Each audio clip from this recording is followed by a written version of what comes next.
what's up mga boss? Again, it's Eric Motobike. Welcome back sa aking YouTube channel. For this video, dito tayo ngayon sa Quiapo, dito sa Clyde Lane. Ayan.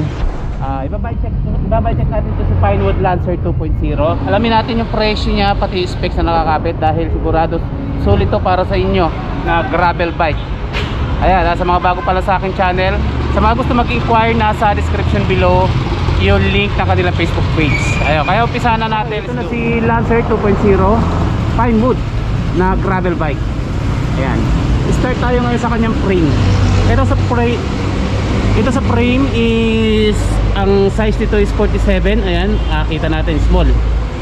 At syempre may mga lagayan rin siya rito ng bottle holder, dalawa. At gawa siya sa aluminum 6061. Tapos naka full internal cable na rin. Ayan, ganda na rin. Parang glossy na parang matte, no? Gray. With black. Ayan, combination ng gray and black. Dark pala, parang ano bang kulay ito? Medyo nabubulagan na naman ako sa kulay. Ayan. Tapos dito hindi ko alam kung tapered to, dahil medyo maliit dito din, malaki dito, no? Siguro tapered. Ayan. And then dito sa kanyang dropout is quick release. And dito sa kanyang seat post lock is Allen type na may size 27.2. At sa bottom bracket shell nya is threaded type. Ayan. Okay. Ayan yung ng frame nya, hugis, medyo maganda yung forma eh. Ayan, no? Tapos may lagayan pa rin siya rito. Kasi ito talaga, tong gravel na to is pan-touring. Ayan. Makikita natin marami siyang lagayan ng mga pwede nyo ilagay, no? Pati dito sa kanyang tinidor. Ay, punta na rin pala tayo rito sa tinidor. Hindi ako sure kung alloy, pero tunog alloy naman siya. Pag pinitek, hindi naman siya ayan, no? Tunog alloy. And then quick release na rin. Ayan. Punta naman tayo rito sa kanyang drivetrain mga boss. Sa drivetrain naman ito, kaya makita natin naka 2x12 speed. Ayan, 2x12. Ayan.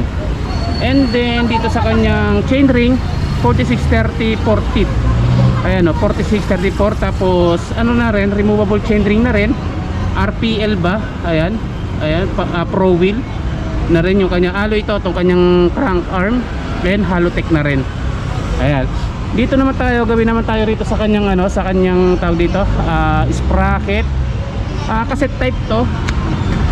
Ayan, Sunshine. Sunshine yung brand. And then 1142 teeth. Ayan, na 12 speed cassette type. Tapos ito, ang maganda rito mga sir and ma'am, ito na rin siya, tawag dito, Jore. Hindi ko lang alam po anong ka-Jore to, kung ano yung pinaka kung M51 ba, ganun. Kasi may clutch siya eh. Ayan, may clutch na siya. Hindi ko lang alam kung M5100, M4100 yata to. Ayan, naka-Jore na rin. And then sa kanyang dito direct max. Ayan, Claris yung niya, FD. Okay, kaya panalo to. Para sa akin panalo na to. Ayan, YBN din yung brand ng kanyang ng kanyang kadena. Naka triple batted aluminum technology. Ayan yung niya, mga bago ngayon na nakasulat sa mga frame ng bike na makikita natin. Okay. Tapos tayo sa drivetrain, dito naman tayo sa wheelset. Sa wheelset dito naka Innova Pro, yan 740C stampede. Tapos ito alloy na to, itong kanyang rim. Ayan, alloy to. And then yung sa hub naman niya is Novatec na rin. Ayan, Novatec. Maganda klase na yan. Yung tunog medyo smooth, wala siyang tunog na hindi tunog maingay or Ayan. At syempre pares lang yan sila na binanggit ko dito sa unahan. Brand rin ng Novatec yung hub. At ayan, 700/40C stampede. Ganda. Sa clearance, kung magpapalaki pa kayo, ito na lang yung clearance nyo. Medyo medyo parang sakto lang siya sa 40. Kung magpo 45 hindi ko lang sure kung na rin. Medyo masikip na rin. Dito ganun din naman. Ayan, yung mga clearance niya, may pa rin naman, may pwede pa palakihan ng konti ng ng gulong. Okay, dito naman tayo sa drop bar. Sa drop bar mga 450 yan yung haba nito. Kaya brand na rin ng ng Pinewood. And then ito Pinewood na rin yung brand ng ng stem and Neko sa mga top cap. Ganoon din dito sa may bearing nya, Neko na rin yung mga nakasulat. And then SRX Pro Sensa. Ito Ayan o, yan sa kanyang brake lever and STI. Ayan. Sa ano naman nito, sa brake set naman nito, ayan, makikita natin yung may ano to, cable actuated, flat mount. Ayan, cable din ito, may mineral oil yan dito. Ayan, parang hydraulic na rin siya. Pares lang yan sila dito sa likod. Ayan o, pro din. Ito post mount, no? Ayan, dito. Ayan, quick release. Tapos yung kanyang rotor is yung brand, di ko makita, no? Ayan, pero magandang klase yung rotor niya, makapal pati. Ayan, mukhang matibay. Kaya wala rin ako masabi dito sa design ni Pinewood, kaya para sa akin panalo. Okay, ang presyo nito, ayan, sabi sa akin ni Bossing is 25,000 pesos. Ayan. Siguro kung mali ako, ilagay ko na lang din sa screen, no? Ayan, kasi wala si Bossing, yung mga tauhan lang yan nandito. Pero ang sabi is 25,000 pesos. Panalo to sa 25,000 pesos.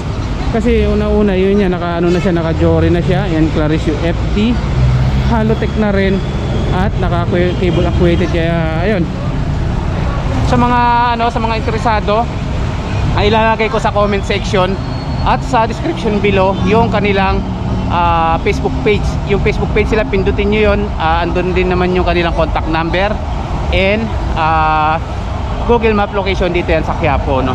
Okay, si Clyde Lane is matatagpuan nyo yan dito sa corner ng Gonzalo Puyat, ayan, saka De Guzman. Ayan, Andoy Street. Ito lang palatandaan nyo, 7-Eleven. Ito yung highway ng Quiapo and footbridge. Pasok kayo sa K2 Drag. Ayan, and then ito na sila. Ayan, may Minute Burger. Katabi lang sila ng Minute Burger. Ayan, siyempre marami pa rin yan sila dyan bike. Ayan, dito na lang yung video ni Eric Motobike. Kita-kita na lang ulit tayo sa mga susunod na video or long ride, short ride, at kung ano-ano pa. Ayan. Keep safe everyone and God bless us all. Peace out. See you next vlog.